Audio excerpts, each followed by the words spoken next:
এশার আগে আগে খেয়ে ফেলেন, এটা একটা গুরুত্বপূর্ণ ব্যাপার। খানা, রাতের খানা কখন খাওয়া উত্তম? এশার আগে আগে।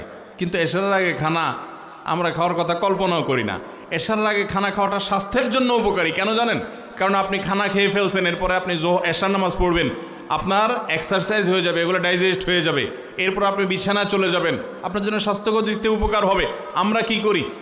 এশার নামাজ পড়ে যেয়ে ভূতের মতো টেলিভিশনের সামনে রিমোট নিয়ে বসি, আধা ঘন্টা, 1 ঘন্টা, 2 ঘন্টা টক শো, মিষ্টি শো, নাটক, সিনেমা, আউল ফাউল এসব করে টোরে এরপরে কয়টা খায় দপ করে আমরা শুয়ে পড়ি বিছানায়। সব আমরা স্থূল হয়ে যাচ্ছি। এটা স্বাস্থ্যের জন্য ভালো কিছু না। আর এশার আগে কথাবার্তা, খাওয়া দাওয়া সব শেষ করে এশার পরে দ্রুত শুয়ে পড়া। আমাদের জীবনে এমন অনেক কিছু ঘটে যায় যেটার উপর আমাদের কোনো হাত থাকে না, তো যেটার উপর আমার নিয়ন্ত্রণ নাই, সেটা নিয়ে আমি উদ্বিগ্ন হয়ে লাভ আছে?